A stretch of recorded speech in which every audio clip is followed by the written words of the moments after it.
Chief minister ಆಗಿ ಬೇಡ ಬಿಡು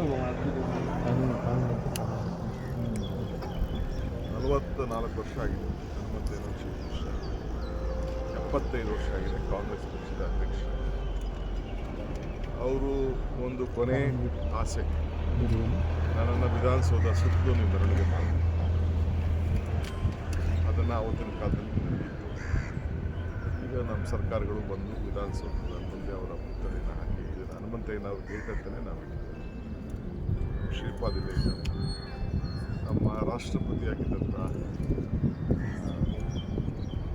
ದಿವಂಗತ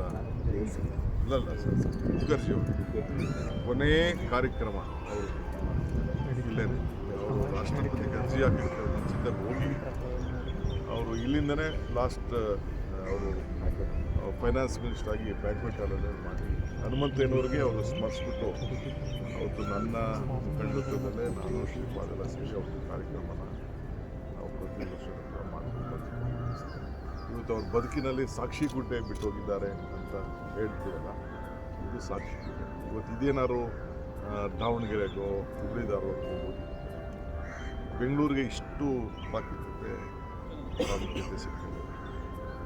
ಈಗ ನಾವು ಗಡಿ ಉಳಿಸ್ಕೊಳ್ಬೇಕು ಅನ್ನೋ ದೃಷ್ಟಿಯಿಂದ ಅಲ್ಲಿ ಸುವರ್ಣಸೌಧ ಅಲ್ಲಿ ಮಾಡಿದ್ದೀವಿ. ಹಾಗೆ ಇವತ್ತು ಇಡೀ ಬೆಂಗಳೂರು ಸರ್ಕಾರದ ಒಂದು ದೊಡ್ಡ ಭವ್ಯ ಕಚೇರಿ ಯಾವುದು ಇತ್ತು ಅಂದರೆ ಈಗಿನ ಕಾಲದಲ್ಲಿ, ಆವತ್ತಿನ ಕಾಲದಲ್ಲಿ ಹಿಂದೆ ಅಟಾರ ಕಚೇರಿ ಅಂತ ಕಟ್ಟಿ ಅಲ್ಲಿ ನಡೀತಾ ಇತ್ತು. ಅದು ಬಿಟ್ಟರೆ ಇದೇ ದೊಡ್ಡ ಭವ್ಯ. ಇದನ್ನು ಎಲ್ಲ ವಿಶ್ವದ ಅನೇಕರೆಲ್ಲ ಬಂದು ಎಲ್ಲ ನೋಡಿದ್ದಾರೆ. ಸೊ ಅವರ ಸರಳತೆ ಇದೆಯಲ್ಲ, ಆಮೇಲೆ ಎಲ್ಲ ಧರ್ಮ 2 ರೂಪಾಯಿಗೆ ಭಗವದ್ಗೀತೆ ಪುಸ್ತಕ ಕೂಡ ಕನ್ನಡ ಕಲ್ಚರ್ ಇಲಾಖೆಗೆ ಒಂದು ಹೊಸ ರೂಪ ಕೊಟ್ಟವರು ಅವರು. ರಾಮನಗರ ಕುಲಸ್ಪೇಟೆ, ಅದಕ್ಕೆ ರಾಮನಗರ ಅಂತ ಹೆಸರು. ಅವರು ರಾಮನ ಮಹಾಭಕ್ತ, ಆಂಜನೇಯನ ಮಹಾಭಕ್ತ.